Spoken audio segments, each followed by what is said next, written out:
again, there's so many things I was surprised about before I became a mom and after I became a mom, because you read the books and the books say one thing and then it happens and you realize that the book's actually not right.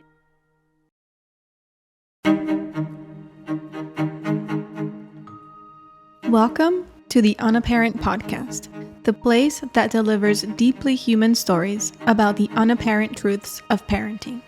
My name is Katia Reguero Lindor, and I am your host. Join us as we debunk myths surrounding parenthood and provide an empathetic, judgment-free space for parents and parents to be. We hope you enjoy the show.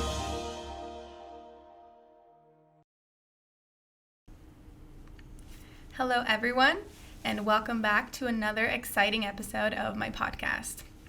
Today's guest, Jennet, is a mom to a smart and energetic 20-month-old toddler, Aziza, and a full-time employee at an analytical laboratory instrument and software company. She spends most of her time finding work-life harmony that allows her to be a good mom and wife, good contributor to her work and community, and to not forget about her own needs, which often come last. With 8+ years of experience in product development, Jennet is a principal product manager at Waters Corporation. Jennet's background is in mechanical, civil, and bioengineering, with a PhD and MS in solid mechanics from Brown University and BS in civil engineering from Lamar University. Outside of work, Jennet has taken the opportunity to mentor junior engineers and graduate students through the Society of Women Engineers and has expanded efforts to join the advisory board for Bristol Plymouth Regional Technical Schools. She also spends time on an organization she has co-founded in Turkmenistan, TM Connect, that aims to upskill employees, coach them on entering the workforce, and connect companies and job seekers to find their next hire. This is all very impressive, Jennet. I've met you, and I think that's pretty incredible how you can balance, your mom life and your work life. So tell us a little bit about how the transition from, being such a successful, obviously, first academic and then professional, and then transitioning into mom life and momland. Yes. Hi, Katia. Thank you for introduction. Transition was very tough. I can tell you this is the hardest thing I have ever done. PhD was so much easier. um, it was definitely shocking because I'm a perfectionist and I always like when things are organized, things are well put together, I'm well put together. And here I am with a 20 months old who doesn't brush hair ever. I'm all over the place.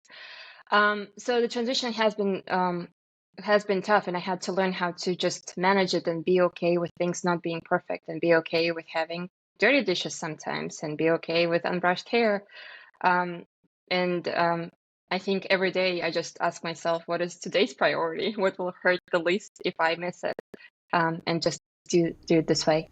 That's so key in mom life, just really knowing what our priorities are and what doesn't fit into that today. Every day that could change. Today maybe I really want to do the dishes, so I'll really find a way to do that, right? But other times, just especially with a toddler, it's like you can't prioritize everything and achieve everything perfectly. So I think that speaks to a lot of moms out there who just have to feel like they're constantly trying to catch up with daily life, and they don't manage that necessarily to a T as we would hope.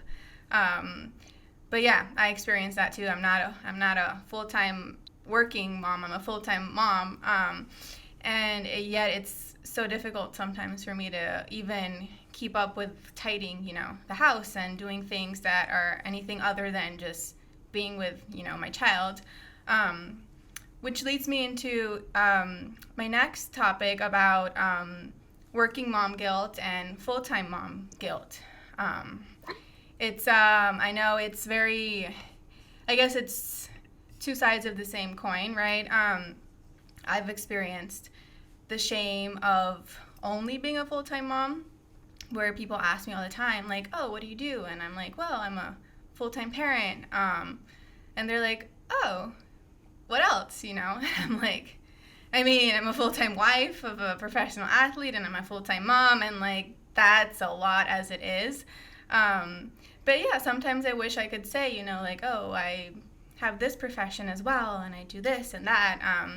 But no, and it sucks that some people make you feel like being a full-time, parent doesn't have as much value as having a profession, for instance. But I know you have a different experience on the other side of the coin.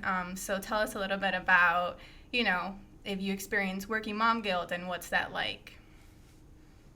Yes. Also, it's crazy that you said only full-time mom. Right. There is nothing only about that. Exactly. Um, yes, I mean, working mom guilt is everywhere, right? Like, I think you can start from how many months I stayed home. I only stayed at home for 10 weeks because that was the allotted time.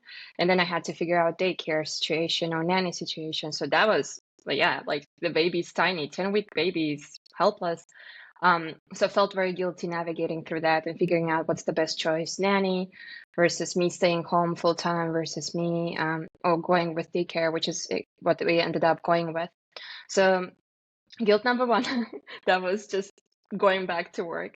Guilt number two was breastfeeding. And I think to my surprise, again, there's so many things I was surprised about before I became a mom and after I became a mom, because you read the books and the books say one thing and then it happens and you realize that the book's actually not right or they lied to you.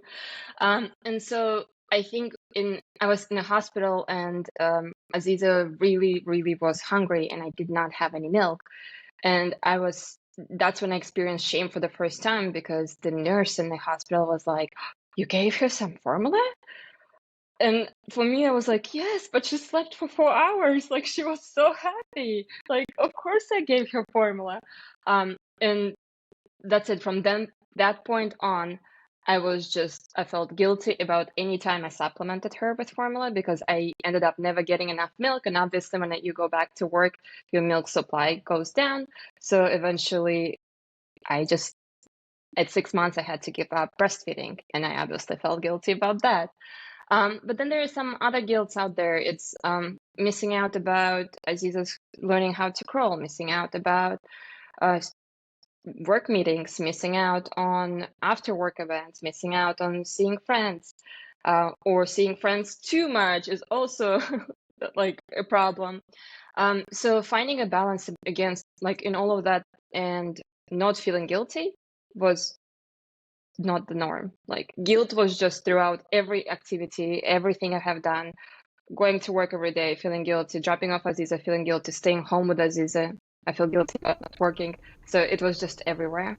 Yeah, it's a constant battle that we have to fight against ourselves, and remind ourselves that we don't need to feel any of this guilt or shame, but it's hard, when society tells you basically like we can't get it right ever, either we work too much and we're not present enough for our children, or we're only, I only, again, within quotes, moms, and we don't do anything else outside of that, which that's a whole other ball game. But it just seems like back to focusing on what our priorities are and trying to find a balance. That seems to be the way to do it, because again, we're just never gonna like get it right according to other people. You just have to do what's best for you and your family, and yeah, it'll work itself out somehow. Yes, and it does. I mean, Aziz is 20 months old and she's striving, so I guess I have done something right. Right. Yeah. She seems to be a happy baby. Mm-hmm. I agree. Yes. And then you said about how you sort of felt guilty with the nurses when you gave her formula for the first time. For me, I still breastfeed. Kalina, she's been breastfeeding, but she latched on very easily. I produced a lot of milk. So there's that big difference where you hardly produced, and I like didn't overproduce, but it felt like it because it was like a lot. And so I had that sort of easier experience with breastfeeding where I it happened very naturally for me, and it wasn't such a I guess such a burden in the sense that I didn't have to then get like lactation consultants, and what I know a lot of moms have to do that, and it's really Yeah. just their bodies didn't produce enough, but they shamed themselves for that when it's really not their fault, you know.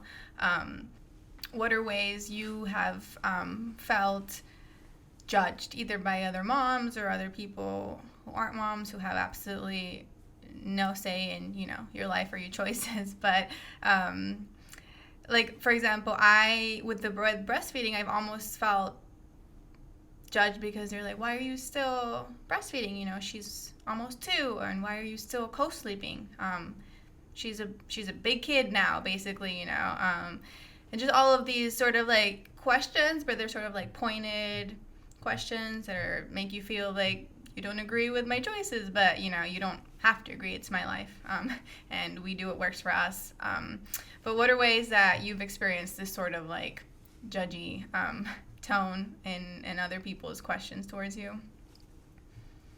Yes, and most of the questions actually were from older generation. Some of it was from maybe different community from mine, but the biggest one was obviously breastfeeding, and that was coming like I would get comments like, "Oh, I don't know how to use bottles. I have never used a bottle because I never needed to." And I don't think these people realized how big of a problem it was for me, and that I went to multiple lactation specialist consultants, and I was trying to figure this out because I felt so embarrassed that I can never produce enough ever. Like I would pump for hours and I would maybe get 4 ounces, and that's at work. Like it takes a lot of time.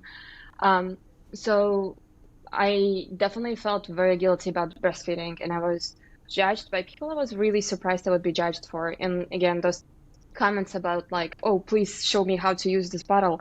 I mean, obviously you know how to use a bottle. Like, why do you tell me those things? Like, it hurts me. Like, I want to go and cry now about this because you're telling me this. So that was a big one for me. The other one was sleep training. So Aziza was never a good napper. She would nap for 20 minutes at most, and but it would be in my arms. Every time I would put her down, she'll wake up. She never had scheduled naps. And at night, before I had to make a decision on sleep training, at night I would breastfeed her for hours and hours and hours, and then I would slowly put her down, and then she'll wake up, and then we'll start over again. So only I could put her down to sleep, and it would take me forever, and that was getting to me too, because you go on the internet, you look everything what parents say, and they're like, "Oh, I put my baby down and she just sleeps." I'm like, no, it doesn't happen. And my some of the friends that I have who are moms too, they would say the same, like, "Oh yeah, we put him or her down and they just sleeping." And um, I think your problem was that you started breastfeed to sleep. And I was like, but I never had any other option. She would just fall asleep every time she ate. So I felt very guilty about her sleeping, and I actually went to the sleep consultant, and then I paid some money for webinars to figure out how to do sleep training, how to do it in the least damaging way to the baby, because I also had to go back to work. I couldn't be in the room for um, up until like 2 a.m. just putting her down to sleep. Like I didn't mind waking up in the middle of the night. It was more of a problem putting her down. Um, and when I did sleep training, again, obviously the baby cries during that, and it seems very cruel. So I got judged for that. But she only cried for 2 days. And the first day I literally had to leave the house because I couldn't handle it. Like, I'm not a cruel mom. I was like, it was tough on me, but I had to do it. It was affecting my mood. It was affecting my next day. It was affecting everything. And obviously she was grumpy because she didn't sleep. Sending her to daycare, I would definitely be judged for that at 10 weeks.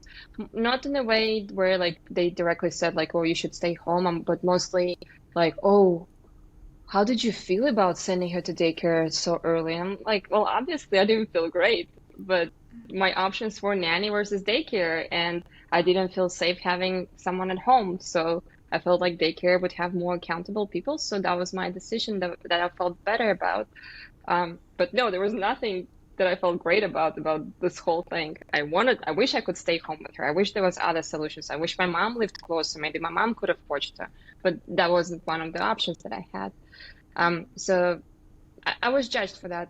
But again, it was all just passive aggressive comments. So I do believe that some of it is also my perception of the comments people were giving, because I was already feeling guilty. So when people would say something like about the bottle, I would take it personal, like, oh, they're judging me because I give her a bottle.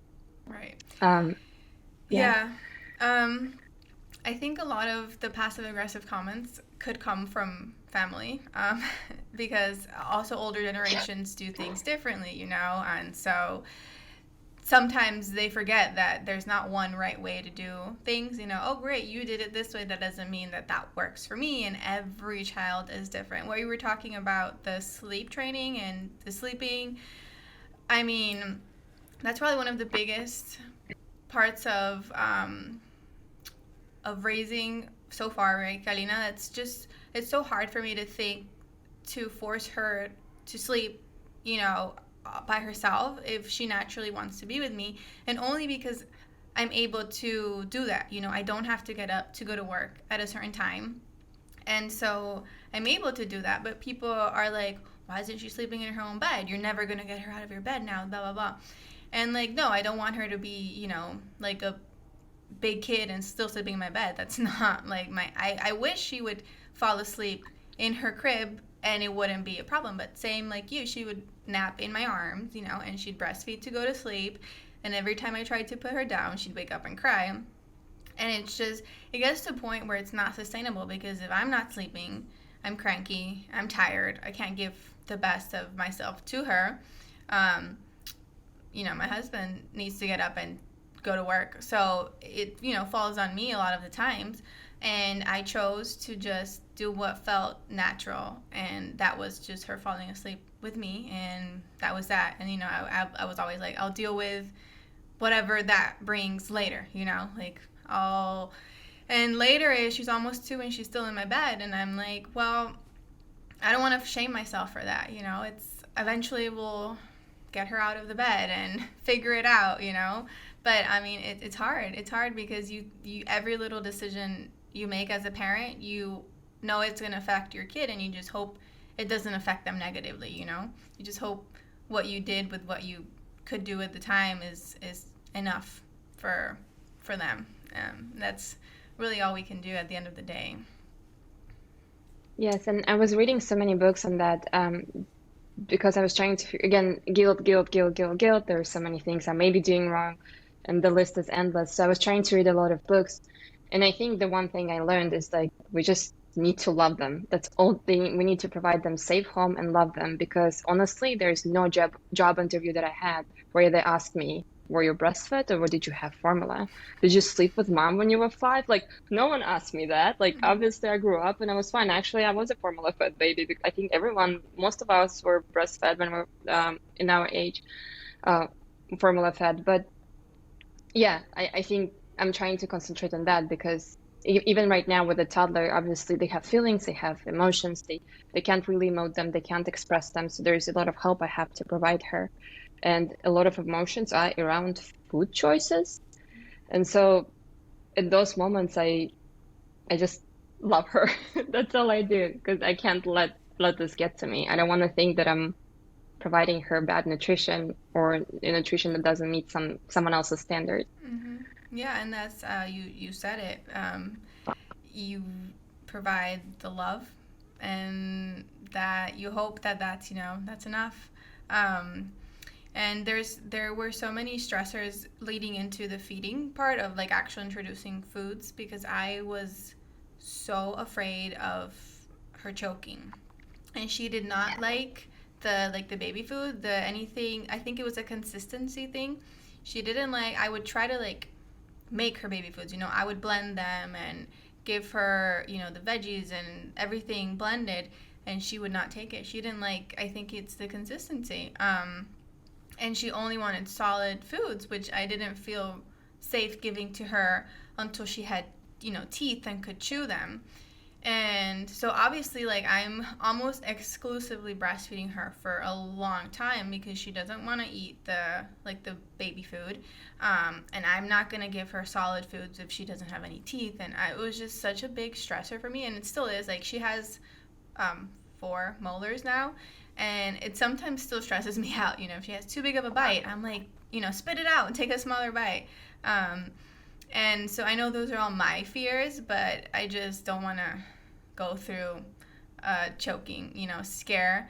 But sometimes, I would always see other moms feeding their children, like, it wasn't a problem when they were eating, like, like big mouthfuls of food, and I was always, like, so stressed, like, and the moms were completely fine, and I'm like, I want to be like that. I want to be so much more chill and, like, yeah, whatever, and trust the process, but I couldn't. That's one area where I was just so fearful, and I get backlash for that.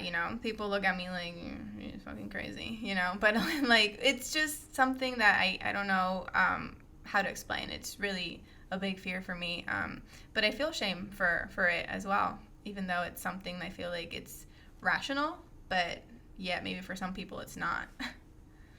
It is so rational. I got CPR certified for babies and toddlers Me because of too. that. Me Because too. yeah, I was so scared of that. And then in Aziz's case, she refused to be fed by anyone. And obviously, like when she was younger, she couldn't eat herself, so she would eat with her hands, and she couldn't eat mashed food and stuff. So she wa she wanted only solid food because she would eat it by hand. So I was in the same situation. And then I would run into an issue where actually in this case, not the moms, but daycare was sending me lists of possible foods I should be giving her. And I was like, no, there's nothing I can, there, she either wouldn't eat or it would be in a liquid form and she would refuse to be fed. So there's nothing on this list I could give her besides like small peas. So like there's selected amount of foods she ate. Hmm. Yeah, that's it. And then we feel bad because we're like, oh, we're not, they're not getting the nutrients they need. And then we all know that feeding kids vitamins is like a nightmare. They refuse, and you have to like force them, and it's like you're torturing them, and it's so much because it's for their own good, but they don't understand it yet. And so you're just trying to force give them any supplements and vitamins, and they don't take it, and then their results come back, and maybe like Karina, she's low in iron and this and that, and it's a lot.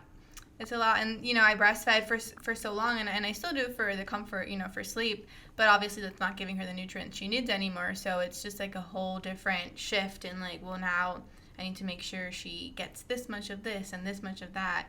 And it's hard. You can't force feed your kids, that's not something you can do. So if they don't want to eat it, there's only so much we can do, and yet we feel fully responsible if there's anything wrong with our kids, like any little thing that it's not up to par, we feel like it's all of our fault. But it's really just hard to not blame ourselves, but we also need to be nicer to ourselves, and know that it's a phase. Hopefully they'll outgrow it and they'll, eat more of this and that, and yeah.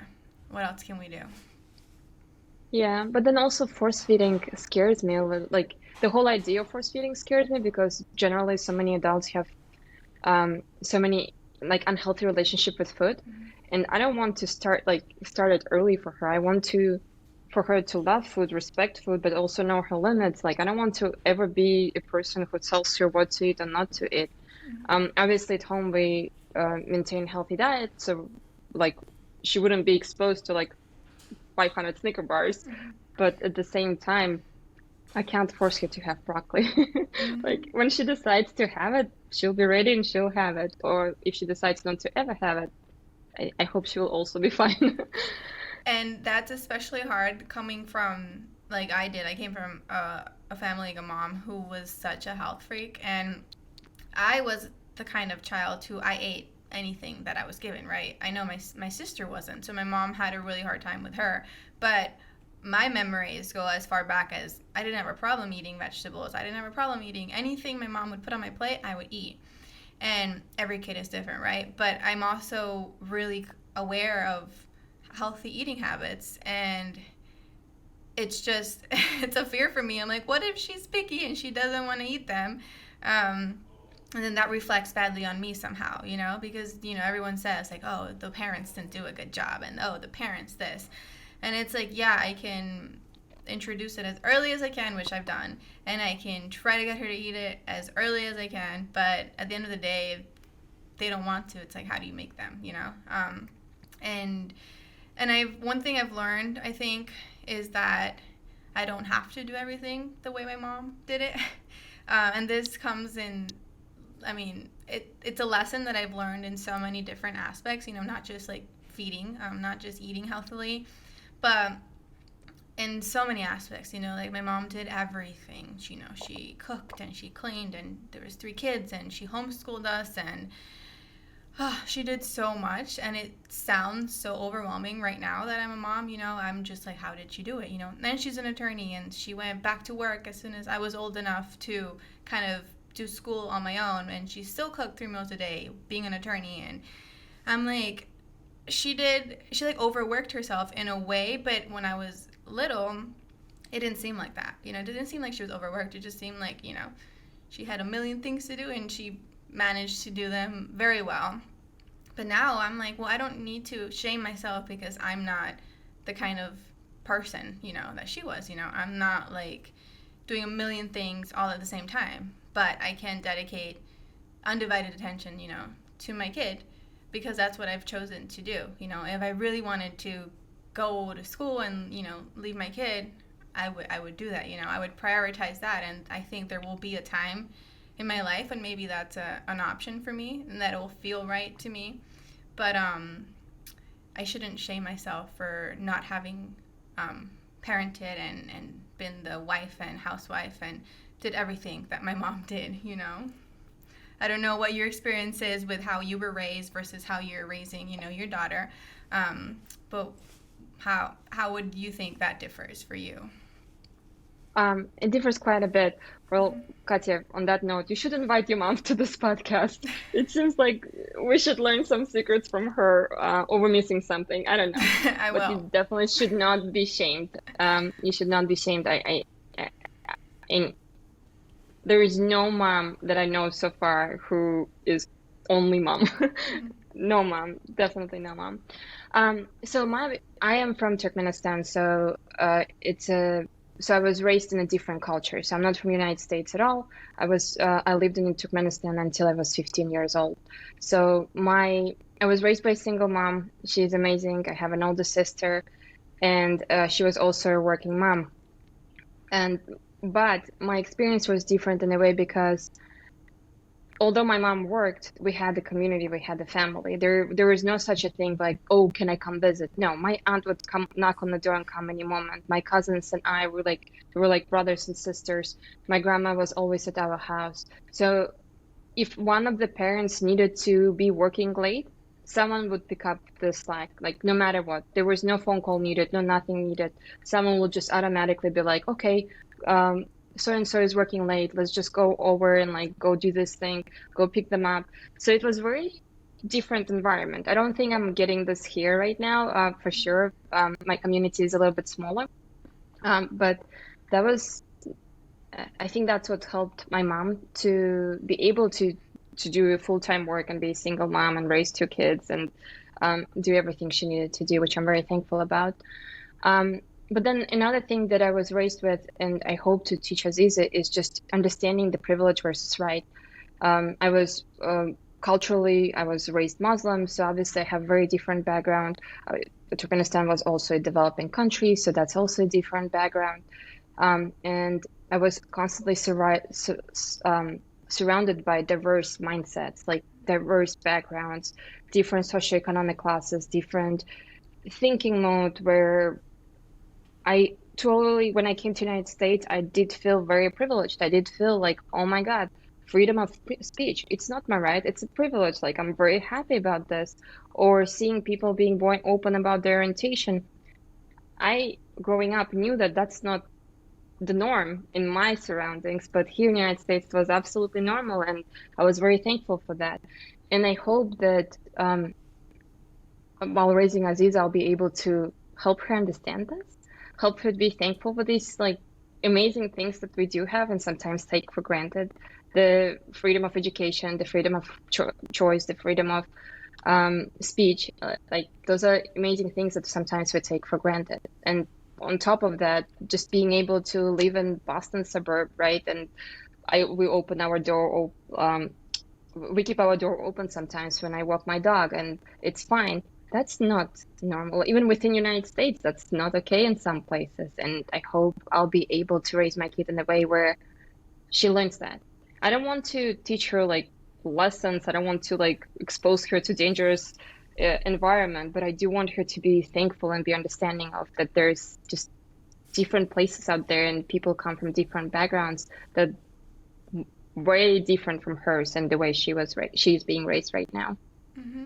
Yeah, absolutely. And that's such a beautiful thing, really, that you're so.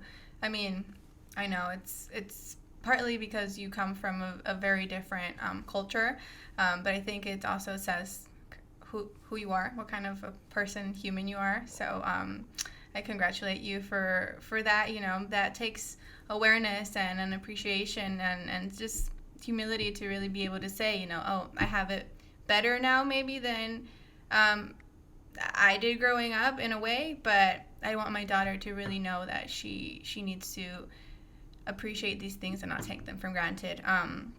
And back to what you were saying also about your mom having community, that's so big for moms, especially I would say, or any parent that is especially new to this whole parenting life. But I think that's definitely key, having a community of people that you can depend on, you know, that love you and your kids, and it's just something that they do, you know, they come and they support you in ways that you don't have to maybe like vocalize, like, yeah, that's the thing you do, you come and you help a new mom and you make sure that she's okay and you make sure that she has the support she needs. And coming from, you know, a small town in Puerto Rico myself, I think I did have my grandma was around and my aunts, and I don't remember exactly like how my mom did everything. I should probably invite her for sure as a guest and just ask her if she remembers. I feel like a lot of times we forget, you know, especially after the years. We're like, Yeah. I don't know how I did it. I just did it, kind of thing. But what I think, at least, is that she did have, you know, community there, you know, and she was able to have people support her. And that's something that's very different. You know, I'm in New York part of the time, and when I'm here, it's like I don't have family. You know, my parents are in Puerto Rico, and my husband's parents are in Florida, and so it's like I have my sister with me, thank God, because that's been such a blessing, because she's been able to be that for me, you know, that community, and help me. And if I need to go out and leave my child, I know I feel safe, and I feel that they're safe, and I feel like that works, you know. But it's hard. It's hard when you don't have like your community of people close by. So I feel for you too, because I know your family is far away, and that would be the way that you get the support you need just from your community. So yeah, I mean, I admire you for sure. It's a lot for being a full-time working parent as well. Um, and about the privilege, yeah, I mean, I grew up an American citizen, you know, so it's a little different, and yet I didn't, like, I'm now in New York in the Upper East Side, and this is a life that's completely different from me growing up, you know. And these choices I have to make now about what schools I put my daughter in, and if I'm going to put her in school, or if I'm going to homeschool her, or, you know, what's best for her. But also, I don't know, like, how do I maintain our family values if I'm putting her in schools that maybe I don't think might promote what I want her to learn, you know. So it's hard. It's really hard, because I do want her to learn values without, as you say, without teaching her lessons that like put her in danger or anything. But for sure that she learns to be grateful, just gratitude above everything, and to know that what she lives is not necessarily what other people experience. It's not the norm. It's not to be taken for granted. There is many ways of living, and she's very privileged. And so I think that's one of the best lessons we can teach them. No matter what our walks of life are, it's, I think, being grateful for what we do have. Definitely. So I think you had mentioned that when you were that you moved to the States when you were 15, right? 15, yes. Okay. And I just want to hear a little bit about that transition, the culture shock. I think that must have been big, but I want to hear from you what that was like as a teenager yourself. Yes, it was definitely cultural shock. But I think if I did it any later, I wouldn't be able to do that. Because as 15, I was just this fearless kid. I came to United States and I went to high school and I felt on top of the world. Also, the way I got here, it was through this program that was sponsored by US government. You take an exam, then you go through interviews. So only so many kids pass this program because, again, different quality of life back home. So coming to United States is like a big dream, but it's not very accomplishable by a lot of people. So here I am, I passed this test, I come here. So I feel like it's a prize. It's an opportunity. It's a thing I need to use to its fullest. And so when I got here, I was like, all right, I'm in school. How can I use this to my fullest? And I graduated back home already by that time. And so when I got here, but they put me in 11th grade because by the age it was 11th grade that I needed to go to. But it was so boring. And instead of just cruising by and enjoying this, I was like, no, I'm going to study for SATs. This is what I'm going to do. That's how I'm going to use this. So I studied for SATs and I applied for college, so Lamar University, which was in that area. So I lived with a host family, and at 15, I only knew Texas. It was in Texas. So I only knew Texas. And I was like, well, I'm going to apply to the school that's close by. At least I already know people here and see what happens. And so I applied to Lamar University. I get scholarship. I was like, all right, now I have an opportunity to come back. Because again, American schools are unaffordable. And I got the scholarship. So I returned and I got my undergraduate. But then throughout undergraduate, it was the same thing. How can I use it to its fullest? I'm an international student. Obviously, like to get a job as an international student is very difficult. You do need to be the top of the top for you to get a job and have visa sponsored because the companies need to justify the hire. So I literally just studied my butt off. My undergraduate, I don't remember anything besides library and my dorm room. But then that also paid off because I got into Brown and I got PhD and then I got an awesome job after that I truly value and I feel like I'm contributing back to society.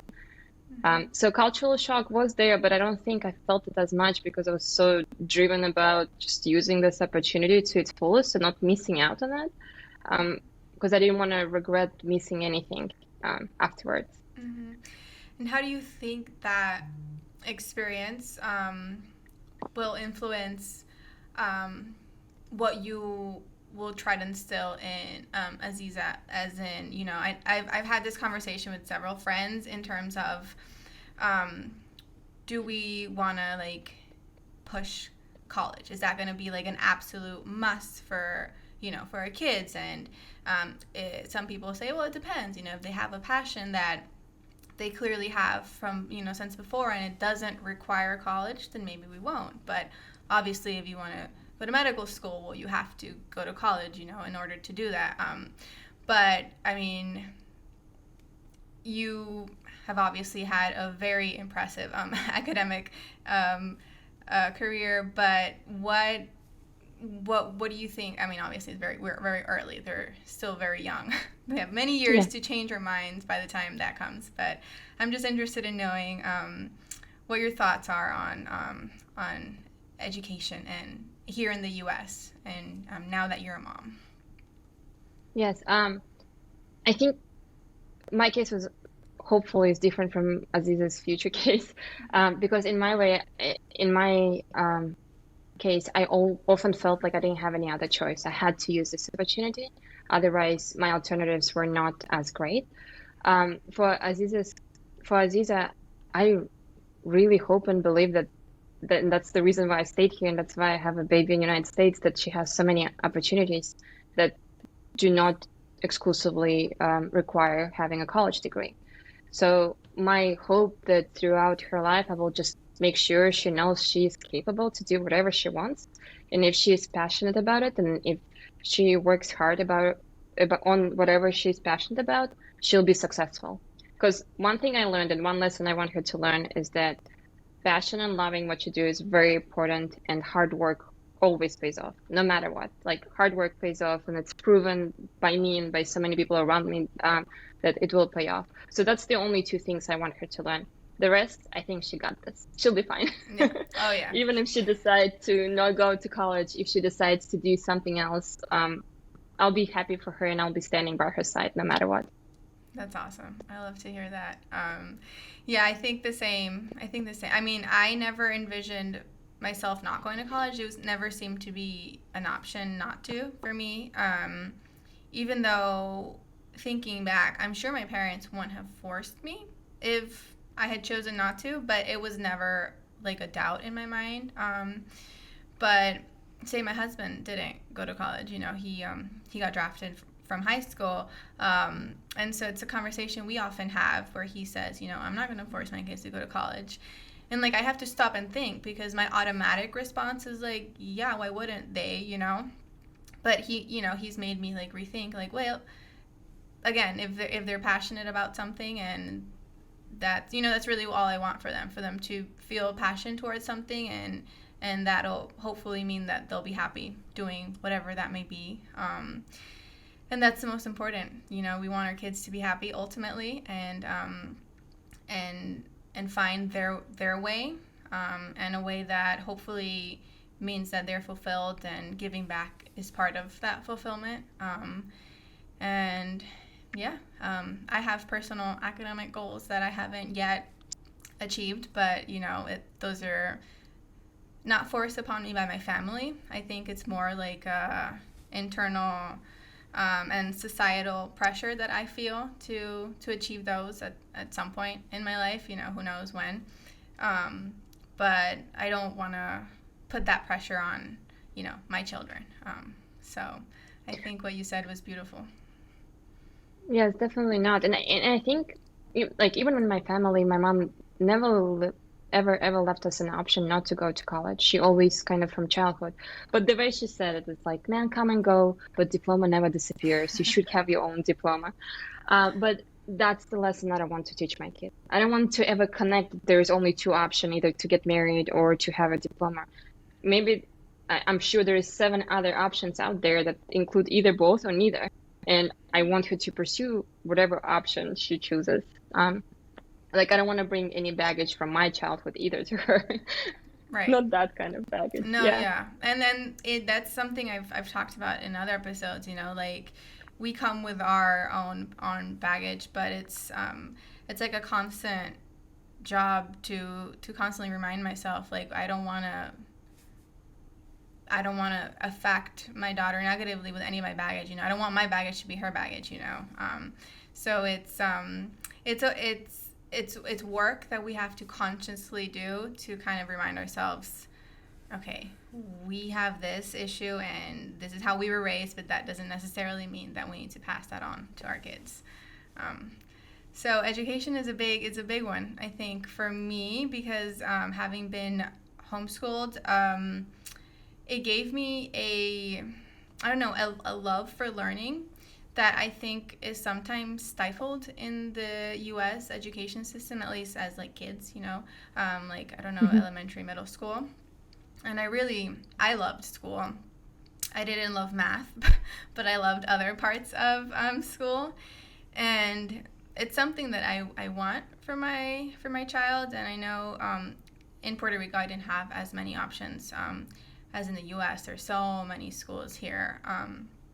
But I don't know that the education system at an early age is what I would want, but who knows? I don't know if I could homeschool the way my mom did. That's just something completely different.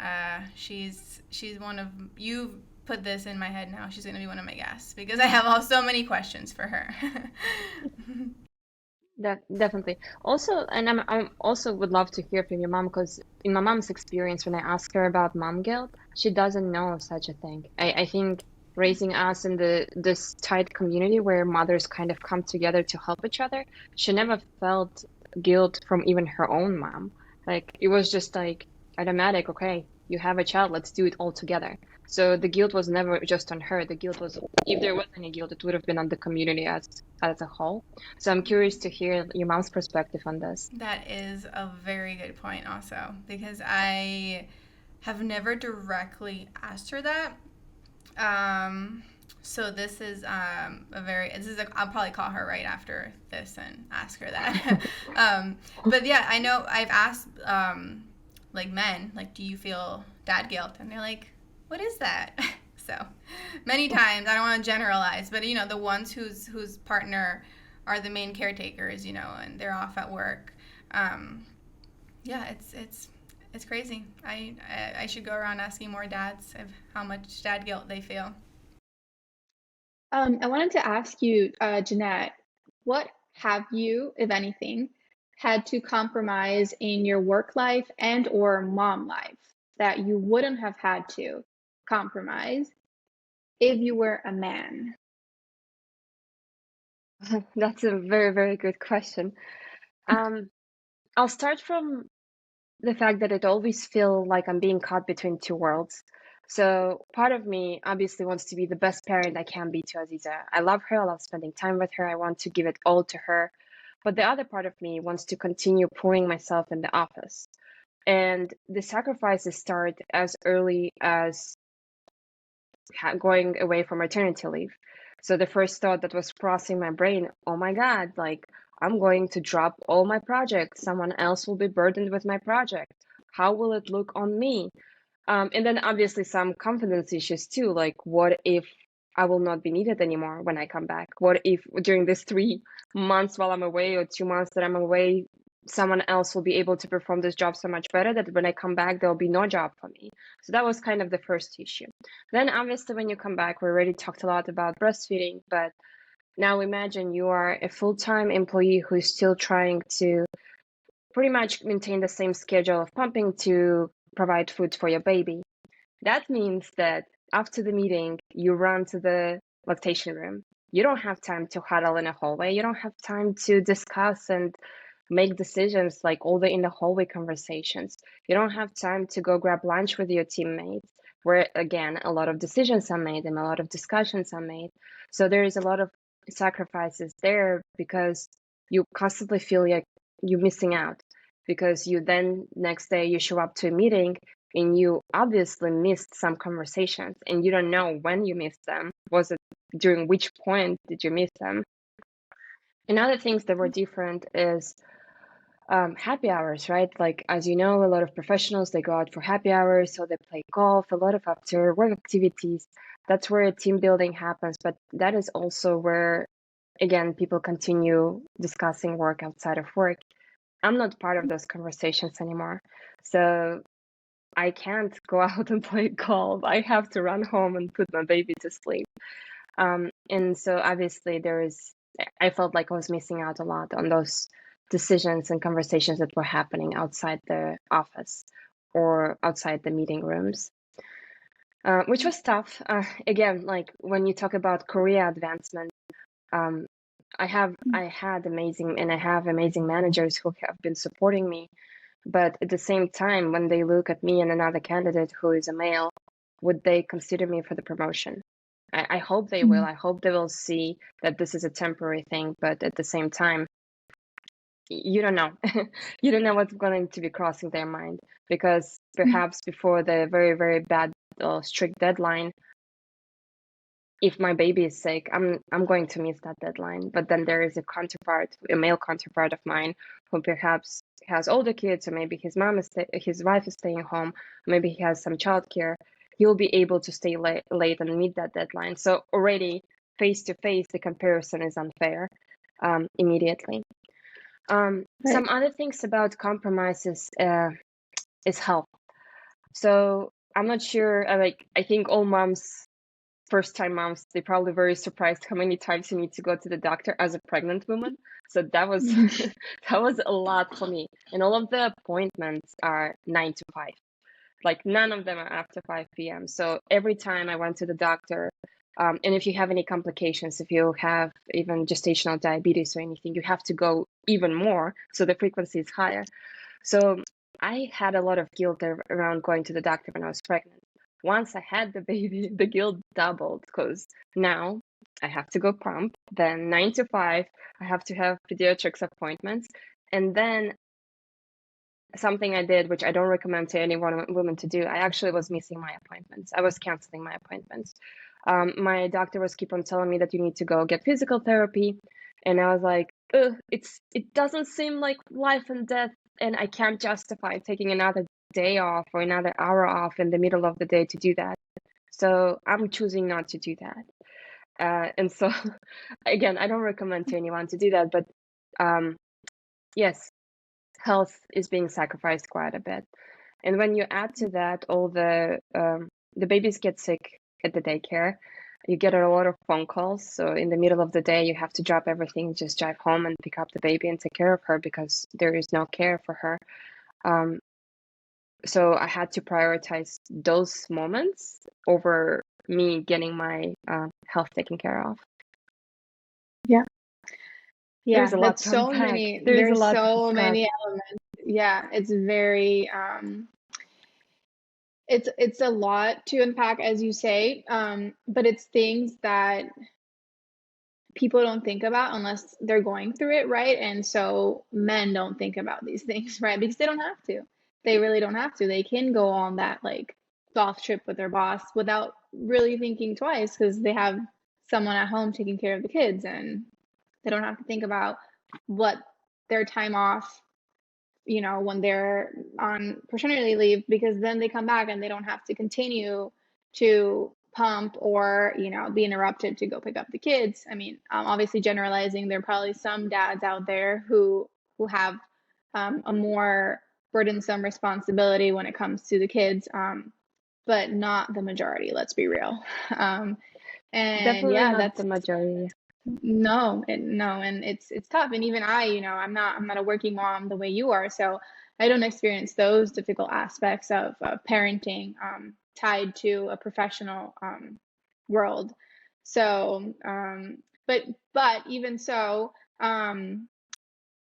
it's not that I don't want to aspire to have a profession, but it's definitely on hold because it's very overwhelming to think about starting like something new right now, like going back to school, or starting a new job. It's so much, if I had maybe had a career prior to becoming a mom, then it's something I can just like go back to rather than like starting a whole new career path, which just sounds like a little too much for me right now. And I do want to expand my family, which is another thing I wanted to ask you about. Is that something that you have to, think twice about because maybe you want to advance your career more? And then does that mean it comes at a cost of possibly not expanding your family, or are you okay with like, one kid? I don't know. Like it's a preference thing, obviously, but It's a preference thing, but it's honestly the idea of expanding my family scares me right now. Because I'm at the point where, okay, I did need to take a step back in my career. It wasn't a huge sacrifice, but still, it was some things that I needed to give up. And now that and Aziza is 20 months old, now that I'm thinking if I'm going to have another baby, it's adding another 3 to 5 years of doubling those doctor's appointments and doubling all the worries and doubling the calls from daycare. And I think American society in general just teaches us to be this independent, self-sufficient woman. We can do it all. And I know I can do it all, but Man, I don't want to. I really don't. I want to enjoy both my career and my kid. And if it ends up being one kid because of this, then I'm okay with this. Mhm. Or my husband and I will just have to sit down and talk seriously about alternative care options, because having two kids in daycare and then both of them getting sick and being called out at two Mhm. different frequencies, yeah, I don't think it's doable. I don't think any employer will be okay with me leaving work every other day because something happened. I don't think I Right. will be okay. And again, a lot of guilt is self-inflicted. One thing I have to mention, I do work in a technical field, so I'm surrounded by it's a male-dominated field. So Mhm. and most of them, if I speak up, if I explain, they understand. So anything they do, it's not malicious, it's not out of malice. It's mostly because they just not aware of the issue, so they don't think about them. Mhm. It's not natural to them to wake up in the morning and think, oh, Jennet needs to pump. We may need to put breaks between the meetings. So maybe if the meeting is scheduled for 3 hours, we should check with her and say, hey, like, let's take a bio break. Like, it's not Mhm. natural to them. But most of the time, if I bring it up, it's okay. It's easier to bring it up if there is a community, though.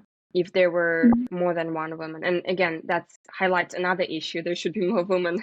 There should be more diverse environment in every field. Like there should be more Mhm. women, more representatives of any other um, diverse community at any workplace. So it's easier to bring up these issues to your management.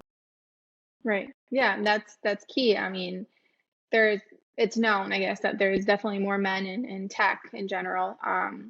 But also I think, as you say, the fact that they haven't had this really brought up, over and over, and they don't have to think about it themselves. That's a key issue in itself, not because maybe they're not understanding, but because it's not something that they think about. Because, in general, we live in a male dominated world, and society is made up so that men thrive. And then if we do, it's at what cost? At what cost are we thriving in one area? Like, what are we sacrificing in the process, or compromising? It's like we can't have our cake and eat it too, kind of thing. And men Yeah, can, men can be considered good dads and also like excel in their career, and in the hierarchy of what companies are, they can keep rising and rising, and it won't necessarily come at the expense of their children. So that's just sort of the world we live in right now, unfortunately. yeah. I think it goes down to even like, have you seen how have you seen the reactions at the grocery store when there is a dad with a kid grocery shopping Oh yeah, versus they think it's like they're superheroes, and it's like, yes. And then I go with my kid to the grocery store and I'm like mhm, struggling and no one even like turns around and says, oh, you're doing a good job. No, everyone is just like pointing fingers or like looking at me like it's the absolutely normal thing, or take care of your kids, she's too loud. yeah, So I yeah, get so I it's get that a crazy. lot, trust me. I mean, my husband gets so much praise, and as he should, because he's an incredible father, right? But Yes. I'm also, part of that, of raising our children. I'm a big part of it because I'm the one who's at home all the time with the child, and you see that a lot with her, like men doing the bare minimum, like basic things, that mothers just, it's taken for granted that we're going to do them because it's our, role.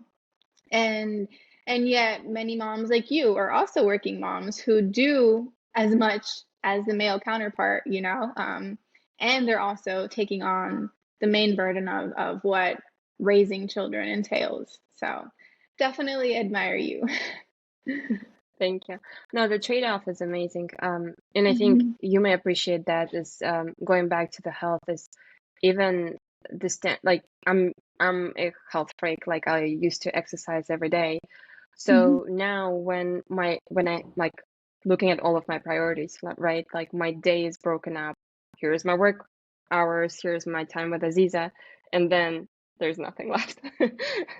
If I have time Yeah. to work out, it's very small time. So you have to kind of change your expectations or like your standards. If before I was working out for an hour and a half, now my standard is 20 minutes. And I get those 20 minutes and I'm very proud of myself and I feel good about myself. But the ideal picture has changed. But at the same time, it's not all bad. Like, there are days when I feel very, very productive. I feel like I killed it at work. I did really well. I had an amazing client meeting. And then I come home and Zizi is behaving well. She's a toddler. Behaving well is, is like It's a lot. relative. Yeah. Yeah. And so, and then like after that, after you have a good day, like the energy feeds energy, right? And then you work out for those 20 minutes and you feel good. So those days I admire and I feel like a winner. And then there are some other days when you just like you show up in the office and you obviously missed a lot of conversations and you obviously missed a lot of decisions and you're just shocked and surprised and you try to act calm and catch up and use your emotional intelligence. I think that's what the kids are teaching us, a lot of emotional intelligence. Just breathe in, breathe out, accept the situation and find the best solution at the moment. I need to take notes from you. That's not something that comes easy to me. If I don't like something, I'm voicing it. And obviously at home, on a professional setting, that would probably be different for me. I could probably use my emotional intelligence a little better. But it's definitely lessons in life and in raising kids because things do not go according to plan, ever. Ever. No.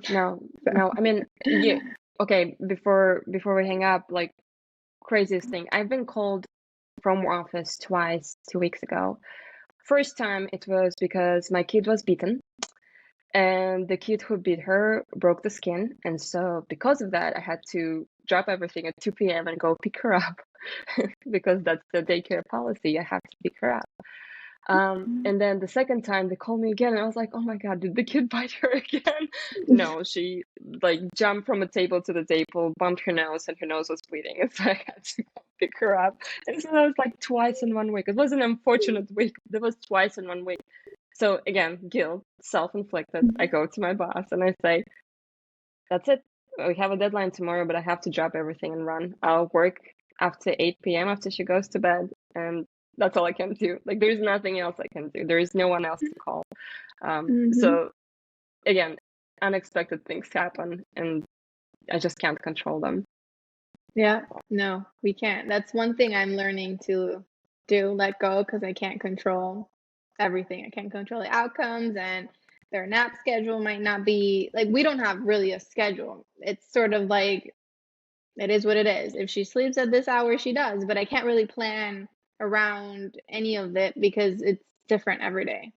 I don't know if she's in a nap today. I don't know what time she's in a nap today, and some parents have a really structured, time and timing and schedule, and that works for them, but with our lifestyle, that wouldn't work. And that's it works for our lifestyle, but it also makes having a routine much harder. So yeah, there's that.